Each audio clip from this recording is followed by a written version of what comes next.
আপনারা দেখছেন আরকে নিউজ বাংলা। মুফতি মাওলানা মহিবুল্লাহ ইমাম টঙ্গী বিটিসিএল মসজিদ নিখোঁজ হওয়ার পর পঞ্চগড় থেকে উদ্ধার হয়েছেন। বৃহস্পতিবার ভোরে স্থানীয়রা তাকে বিবস্ত্র অবস্থায় একটি গাছের নিচে শিকল দিয়ে পা বাঁধা অবস্থায় দেখতে পেয়ে পুলিশকে খবর দেয়। তাকে পঞ্চগড় আধুনিক সদর হাসপাতালে ভর্তি করা হয়। মুফতি মহিবুল্লাহ জানান, গত ৭ মাস ধরে চিঠি দিয়ে তাকে ও তার পরিবারকে হুমকি দেওয়া হচ্ছিল। সর্বশেষ গত ২১ তারিখে তাকে হুমকি দিয়ে উড়ো চিঠি দেওয়া হয়। গত বুধবার সকালে তিনি তার বাড়ি থেকে প্রায় ১-১.৫ কিলোমিটার দূরে টঙ্গী পূর্ব থানার টিএনটি বাজার মসজিদের সামনে হাঁটছিলেন। সে সময় একটি অপরিচিত মাইক্রোবাস থেকে কয়েকজন নেমে তার পথরোধ করে তাকে জোর করে গাড়িতে তুলে নেয়।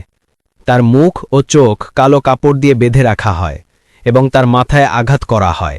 এই ঘটনায় টঙ্গী থানায় তার ছেলে মোহাম্মদুল্লাহ অপহরণের অভিযোগ করেন।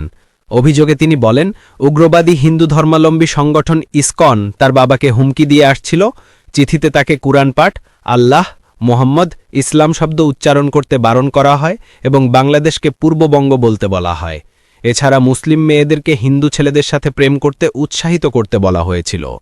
পঞ্চগড় সদর আধুনিক হাসপাতালের সিভিল সার্জন মিজানুর রহমান জানান, মুফতি মহিবুল্লাহকে চিকিৎসা দেওয়া হয়েছে এবং তিনি এখন ভালো আছেন, আশঙ্কামুক্ত।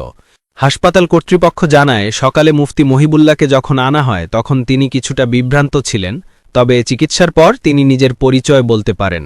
মুফতি মহিবুল্লাহর অপহরণের ঘটনা তদন্ত করে ব্যবস্থা নেওয়া হবে বলে জানিয়েছেন পঞ্চগড়ের জেলা প্রশাসক মোহাম্মদ সাবেত আলী এবং পুলিশ সুপার মিজানুর রহমান মুন্সি। পঞ্চগড় জেলা পুলিশ এবং সিআইডির একটি টিম এই ঘটনার তদন্তে কাজ করছে।